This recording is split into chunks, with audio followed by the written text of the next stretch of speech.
apa yang menjadi persamaan antara mereka semua ini?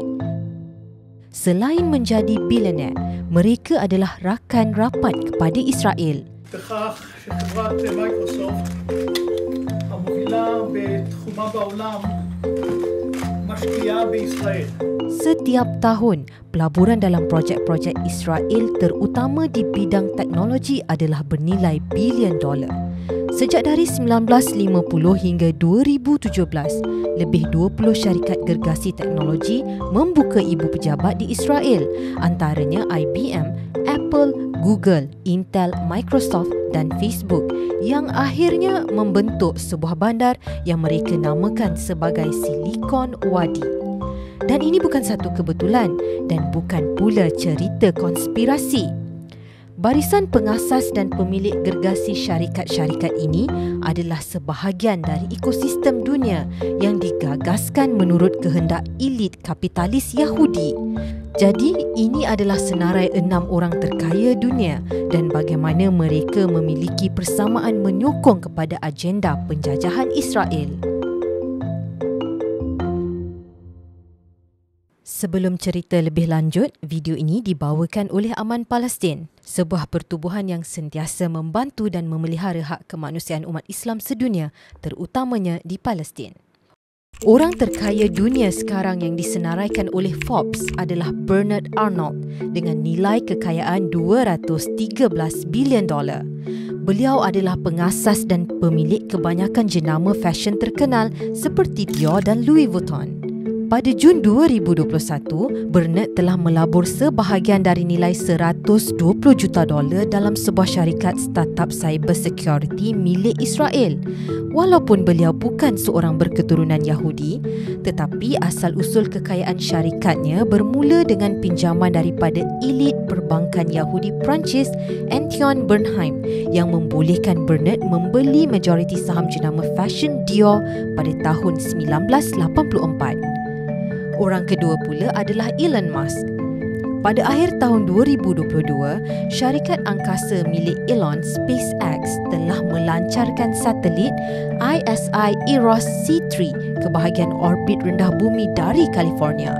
Satelit Eros C adalah sebuah siri satelit ciptaan Israel Aircraft Industries sejak dari tahun 2000. Berdasarkan kenyataan dari syarikat teknologi Israel ImageSat yang merupakan sebahagian pemilik satelit berkenaan, teknologi Eros ini adalah untuk kegunaan operasi pertahanan dan pengumpulan maklumat sulit, defense and intelligence. Dukungan kepada Israel ini bukan asing bagi Elon Musk yang pernah memuji Israel tentang penggunaan platform Twitter miliknya. Orang ketiga adalah Jeff Bezos. Jeff Bezos mengaut kekayaan dari syarikat miliknya Amazon dengan nilai sebanyak 114 bilion dolar. Sewaktu pandemik virus COVID berlaku pada 2020, Amazon telah menderma sebanyak $300,000 kepada Israel Healthcare Foundation untuk kegunaan perubatan masyarakat Israel ketika itu. Pada tahun 2021 pula, Amazon dan Google telah melaksanakan Nimbus Project yang merupakan sebuah projek keselamatan data Israel dengan nilai sebanyak 1.2 bilion dolar. Projek ini telah menerima desakan dan bantahan dari Kesatuan Pekerja Amazon atas isu penjajahan Israel ke atas Palestin. Orang yang keempat pula adalah pengasas Microsoft, Bill Gates, yang memiliki kekayaan pribadi berjumlah 104 bilion dolar. Ini adalah gambar beliau berjumpa dengan Perdana Menteri Israel pada tahun 2021 di sebuah persidangan PBB. Melalui pertemuan ini, Gates Foundation telah mencapai sebuah kerjasama dengan Israel dalam projek inovasi teknologi dalam isu perubahan iklim. Gates memuji Israel. This country is really quite unique in terms of the advanced technology driven by the great universities and the willingness to start new firms, to take risk, to do new things. And we can say that the future is bright in the world of software. Dan ini bukan sesuatu yang asing bagi Gates. Sejak dari tahun 1989, Microsoft telah pun menubuhkan cawangan barunya di Israel dan membuka pejabat R&D pertamanya di Israel pada tahun 1991. Sejak dari itu, Microsoft Israel telah beroperasi dengan 2,300 pekerja dan bakal berkembang dengan 5 kawasan baru dalam Israel. Orang kelima adalah Warren Buffett yang memiliki kekayaan sebanyak $105 bilion.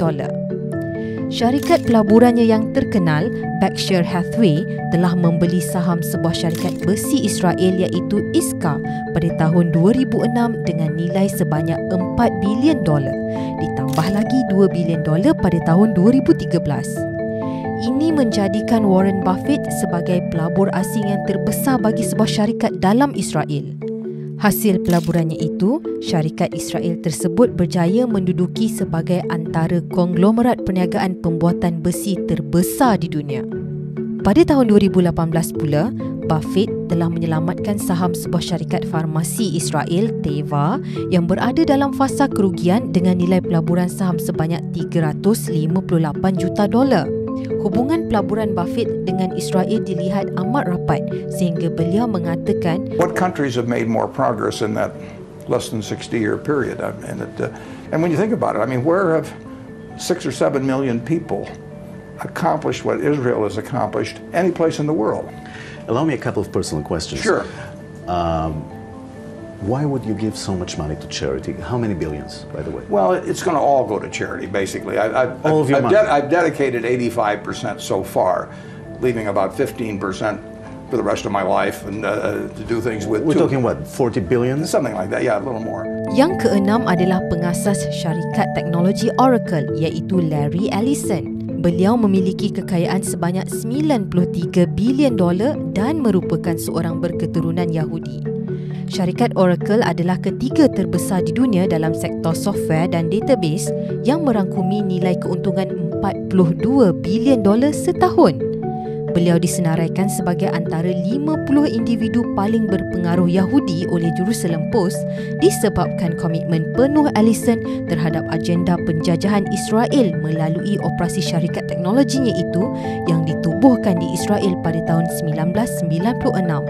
Ellison sendiri pernah memberikan sumbangan dana sebanyak $16.6 juta kepada tabung tentera Israel sebagai tanda sokongan penuh kepada agenda penjajahan ketenteraan Israel terhadap Palestin. Ini semua adalah antara sebab mengapa Israel masih boleh meneruskan agenda penjajahannya terhadap tanah umat Islam Palestin hampir 100 tahun. Idea pembebasan Palestin juga perlu dilihat bukan sahaja dari segi penyerahan semula kedaulatan tanah dan negara, tetapi bagaimana berdirinya projek ekonomi, teknologi dan kekayaan global di tangan umat Islam itu sendiri, keluar dari pegangan elit global kapitalis.